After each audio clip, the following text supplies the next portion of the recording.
لبيك اللهم لبيك لبيك لا شريك لك لبيك। বছর ঘুরে আবারও এলো কাঙ্ক্ষিত হজের মৌসুম। লাখো কণ্ঠে প্রতিধ্বনিত হবে লাব্বাইক আল্লাহুম্মা লাব্বাইক, অর্থাৎ আমি আপনার ডাকে সাড়া দিয়েছি, হে আল্লাহ আমি উপস্থিত। গুনাহ মাফির আকুল আকুতি আর অশ্রুসিক্ত নয়নে মহান আল্লাহর দরবারে আত্মসমর্পণ করতেই বছরের একটি নির্দিষ্ট সময়ে ধর্মপ্রাণ মুসলমানরা সমাবেত হন আরাফার ময়দানে। সব প্রতীক্ষা শেষে এবারে শুরু হতে যাচ্ছে হজের আনুষ্ঠানিক কার্যক্রম। সোমবার ৮ জিলহজ মিনায় অবস্থানের মধ্য দিয়ে শুরু হবে মুসলিম বিশ্বের সবচেয়ে বড় ধর্মীয় সমাবেশের আনুষ্ঠানিক কার্যক্রম। এরপর ৯ জিলহজ আরাফাতের ময়দানে অবস্থানের মাধ্যমে পালিত হবে হজের মূল রোকন বা প্রধান স্তম্ভ। গত শুক্রবার সন্ধ্যায় আয়োজিত এক সংবাদ সম্মেলনে সৌদি আরবের পাসপোর্ট অধিদপ্তরের হজ কমান্ডিং অফিসার এ তথ্য জানিয়েছেন।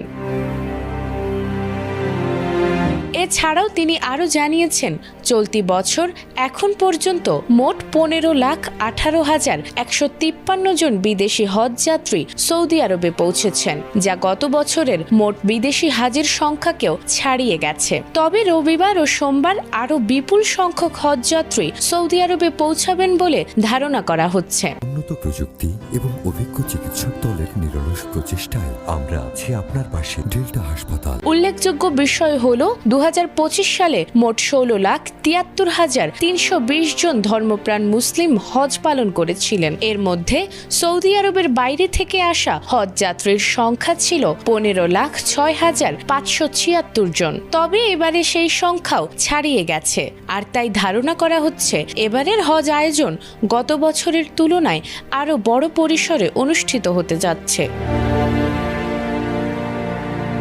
এদিকে হজ উপলক্ষে নিরাপত্তা নিশ্চিতে ব্যাপক প্রস্তুতি নিয়েছে সৌদি প্রশাসন। সব দিকেই রাখা হয়েছে কড়া নজরদারি। এছাড়াও এবছর বিভিন্ন নিরাপত্তা ও সেবামূলক সংস্থাগুলোর মধ্যেও রয়েছে চমৎকার সমন্বয়। এর ফলে আল্লাহর মেহমানরা স্বাচ্ছন্দ্য ও নিরাপত্তার সঙ্গে তাদের হজের ইবাদত সম্পূর্ণ করতে পারবেন। সব শেষে এখন শুধু সময়ের অপেক্ষা। লাখো আশিকের হৃদয়ের আকুতি আর চোখের জলে ধুয়ে যাবে সব পাপ। দুহাত তুলে ক্রন্দনরত কণ্ঠে উচ্চারিত হবে, হে আল্লাহ আপনি ছাড়া আমাদের আর কোনো আশ্রয় নেই, আপনি আমাদের ক্ষমা করুন। নাজমুন নাহার জান্নাত, এটিএন বাংলা।